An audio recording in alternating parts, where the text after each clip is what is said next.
అందరికీ నమస్తే అండి. వెల్కమ్ టు రాధా ఇంటి రుచులు. ఈరోజు చికెన్ కర్రీ ఎలా చేసుకోవాలో చూద్దాం. చికెన్ కర్రీ దోశ కాంబినేషన్ చాలా బాగుంటుంది. మీరు కూడా ట్రై చేసి చూడండి. ఇప్పుడు చికెన్ కర్రీ ఎలా చేసుకోవాలో చూద్దాం. ముందుగా తెల్లగడ్డలు, అల్లము రెడీ చేసి పెట్టుకొని మిక్సీ జార్లో వేసుకొని గ్రైండ్ చేసి పెట్టుకుందాం. తర్వాత నేను 1 కేజీ చికెన్ తీసుకున్నాను. దాన్ని నీట్గా వాష్ చేసుకుందాం. చికెన్లో కొంచెం పసుపు, ఉప్పు వేసి నీట్గా వాష్ చేసి పెట్టుకుందాం. ఇలా నీట్గా కడిగి వాటర్ లేకుండా పక్కకు తీసి పెట్టుకుందాం.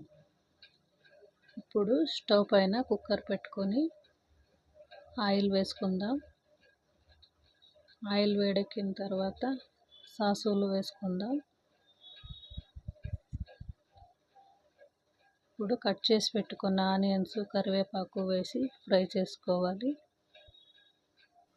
ఆనియన్స్ ఫ్రై అయిన తర్వాత కొంచెం పసుపు వేసుకుందాం.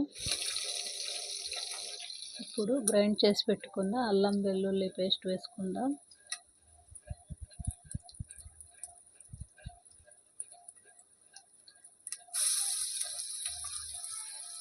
వేసుకొని పచ్చివాసన లేకుండా ఫ్రై చేసుకోవాలి. ఇప్పుడు మనం కడిగి పెట్టుకున్న చికెన్ని వేసి బాగా ఫ్రై చేసుకుందాం.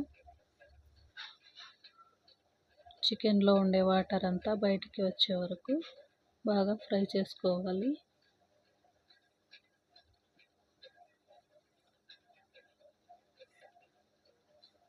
అప్పుడే టేస్ట్ చాలా బాగుంటుంది.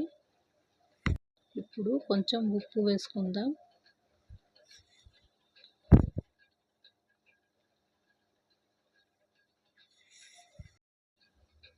ఇప్పుడు ధనియాల పొడి 3 స్పూన్లు వేసుకుందాం. కారం పొడి 2 స్పూన్లు వేసుకుందాం.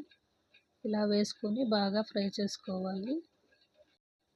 ఇప్పుడు స్టవ్ని సిమ్లో పెట్టి మూత పెట్టి ఉంచాలి. ఇప్పుడు మిక్సీ జార్ తీసుకొని మసాలా రెడీ చేసుకుందాం. కొబ్బరి వేసుకుందాం. 1 ఇంచు చెక్క, 4 లవంగాలు వేసి గ్రైండ్ చేసుకొని టమాటో 1 వేసుకుందాం. వేసుకొని గ్రైండ్ చేసుకోవాలి. ఇప్పుడు కొత్తిమీర వేసి గ్రైండ్ చేసుకుందాం. అంతేనండి, ఇప్పుడు మసాలా రెడీ అయింది. ఇప్పుడు చికెన్ కూడా ఫ్రై అయింది బాగా. ఇప్పుడు మనం మసాలా రెడీ చేసి పెట్టుకున్నాం కదా, ఆ మసాలాను వేసి ఒక 5 నిమిషాలు ఫ్రై చేసుకొని వాటర్ వేసుకుందాం.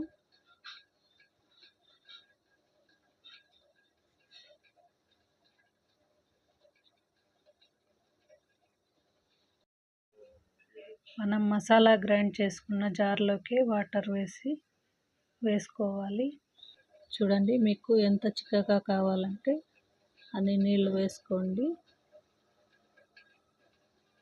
ఇప్పుడు మూత పెట్టి 3 విజిల్స్ రావాలి. అంతేనండి, ఎంతో టేస్టీగా ఉండే చికెన్ కర్రీ రెడీ. ఇది దోశలోకి, రైస్లోకి, చపాతీలోకి సూపర్గా ఉంటుంది. నెక్స్ట్ వీడియోలో దోశపిండి కొలతలతో ఎలా చేసుకోవాలో చూద్దాం. ఈ వీడియో మీకు నచ్చినట్లయితే లైక్ చేయండి, షేర్ చేయండి, సబ్స్క్రైబ్ చేసుకోండి. Thanks for watching.